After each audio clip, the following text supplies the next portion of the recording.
Hello everyone, I'm Captain Logan. I'm at Pop Culture Comics in Overland Park, Kansas, and that must mean it's time for my weekly Top 5 comic book countdown. Before I get started, I gotta mention a bizarre coincidence this week. I read a lot of books this week, as I always do, and I read 4 different books this week from, I think, 3 different companies that all had a character named Hope, either in the book or mentioned in the book. Hope. I don't know what was with that this week. Anyway, jumping right into my number 5 this week, which indeed includes a character named Hope, it's Artifacts number 13 from Top Cow. I wasn't really aware of this book, but looking along the image wall this week, I noticed Witchblade in the Darkness both in the cover, and it piqued my interest. It's a cool concept because it creates a mythos by calling attention to a huge trend in Image Top Cow books, and that's the sheer amount of ancient and mystical relics that transform people into supernatural creatures. And I don't even think all of them are in this series. There are 13 artifacts, the Witchblade and the Darkness are 2 of them, and they're all connected somehow. And if they're put together, it apparently destroys the universe. There's a guy who calls himself the Survivor who wants to use that to bring back his own old dead universe. At the beginning of this issue, it seems like that's already happened. Sarah and Jackie, now somehow Witchblade in the Darkness again, are standing in a white void with their daughter Hope. Hope, as a lot of characters in fantasy who are the key to everything seem to be named, has the secrets of the artifacts locked up inside of her, and if she's killed, the universe will be restored. So Sarah and Jackie are considering the unthinkable, and it's a pretty sad scene.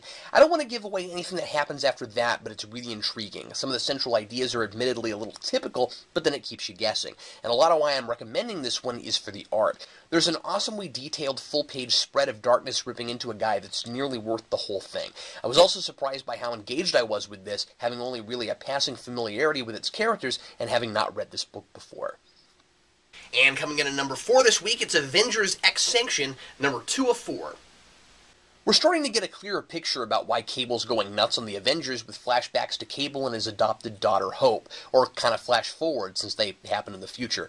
If you haven't checked out the first issue, this is the miniseries leading up to Avengers vs. X-Men, and the catalyst for all of this is something the Avengers apparently do far in the future. Something they do causes the death of Hope. Of course, what exactly it is a mystery, and Cable's taking the Avengers out of commission one by one, hoping to interrogate them and piece everything together, presumably so he can prevent it from happening.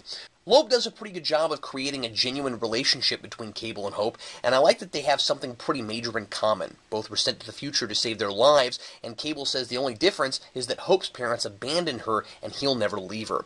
He's really fueled by pain since he's been forced to break that promise and go back in time. He also gains some sympathy from the horrific cyber illness he has, that he can only keep at bay with his telekinesis, and which is going to kill him in less than 24 hours, giving us that nearly always effective narrative tactic of the ticking time bomb. It's also interesting to see Cable fighting Iron Man with his own technology from the future. This is shaping up to be a pretty standard fix things in the past to save the future story, but with more personal stakes than the general sweeping the future itself is in peril, and I really like that. And finally, a DC book at number 3, it's Action Comics number 5.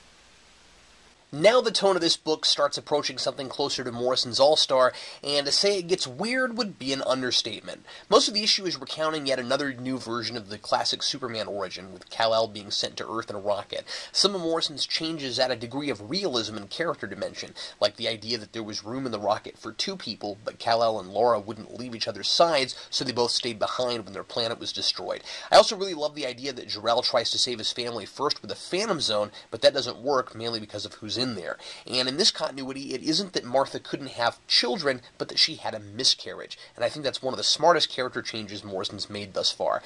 And then there's all the crazy, crazy stuff at the end with aliens and different colored kryptonite, and I'm not even going to go into it. It's classic, bizarre Morrison stuff, and I can't wait to see where he goes with it. And without giving anything away, I'll also say that by the end, it looks like the series might converge with some of what's going on in the present of the DC continuity faster than I expected.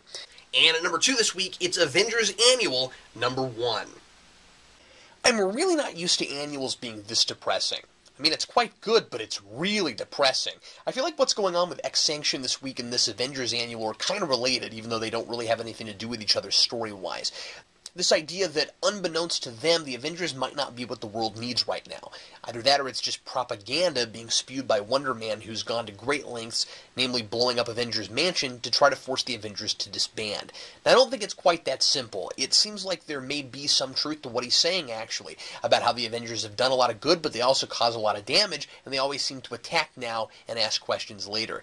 I think comics in general these days are getting farther away from traditional superhero tropes. Heck, look at what's going on in both Superman books right now, with a public that generally doesn't trust and often fears Superman, who's trying to be the perfect, noble superhero, but people are skeptical of how far you can trust anyone with that much power. Same thing here with Avengers. And while I also still really like those traditional superhero books where we can trust and look up to our heroes, I do think there's room for these kind of questions too, and I think Bendis handles it with care and smarts. Now that Wonder Man has come out in a press conference and said, just look at them, they cause as many problems as they solve, it's just now occurring to regular people that he could be right. And what makes it interesting, again, is that he might be, but Captain America and the rest of the Avengers just don't even really understand what he's talking about at first. They've done it the same way for years, and it's always seemed to work. The book seems somewhat to be a criticism of the superhero method. You see a bad guy, you punch him in the face. But what about the people who get in the way? And what about those bad guys who wouldn't exist if it weren't for the heroes in the first place? All the ethics are really interesting. And add to that the added complication of the fact that Wonder Man was resurrected by Wanda's magic and might not actually be real. There's a whole lot to think about in this comic. And finally, coming in at the top spot this week, it's Uncanny XMen #4. This is a great standalone issue, which uses the Sinister arc that just finished last issue to springboard into this, but really it's its own self-contained story. It's a really sad, heart-wrenching tale about a bad guy the X-Men have to defeat who's just simply trying to stay alive, the only way it knows how. The bad guy in question is a strain of the Phalanx, an artificial being with a collective consciousness, kind of like the Borg in Star Trek, which assimilates people and other biomatter and spreads itself to live. This particular Phalanx was a victim of Sinister, which he used to try to copy himself and assimilate like the Phalanx does. Eventually, it got away from Sinister, just a small Phalanx head, and was found by a little girl who the Phalanx grew to love like a pet, while she kept it as a pet, and all it really wants to do is contact the rest of its strain and go home. That's as much of the story as I want to reveal, but I was really impressed with how well Gillen made me like this Phalanx, despite the people it kills. I really cared about it. The art this issue is quite a bit different from the previous issue, darker and bleaker until you get to the X-Men themselves, and the art gets brighter, but the story gets sadder. I guess this was just a week for depressing comics, but this is a really well-crafted science fiction story, and I was quite enthralled with it. And here are a few honorable mentions this week. Here's Villains for Hire, #2 of 4. It's the Purple Man's villains versus somebody else's villains. Is it really Misty behind this other team now that Heroes for Hire has disbanded, or is there something else going on? And another miniseries I can't stop ranting and raving about, it's Penguin Pride and Prejudice, #4.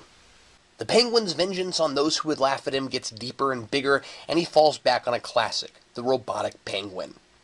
Enough with the miniseries, here's iZombie #21. This thing opens with a recounting of the history of Zombie Lincoln. I don't think I have to say anything more. And last honorable mention this week, it's The Punisher #7. More great police fiction from Greg Rucka as Walter and his partner argue about whether the Punisher, who does make their jobs easier, is too far on the wrong side of the law. Well, hey, that's the countdown this week. If you're ever in the Kansas City area, would you check out Pop Culture Comics right here in Overland Park, Kansas. It's where I am at this very moment and my very favorite place to get comic books. If you're watching this on the Pop Culture website, you can always check us out at Geekvolution and see some of our other fun comic book related videos. That's youtube.com/Geekvolution, or you can visit us at wearegeeksnotnerds.com. You can also follow us at Twitter at Geekvolution. And if you don't live in the area, please try to support your own local comic book store. And thanks, as always, for watching. I'm Captain Logan, and happy reading.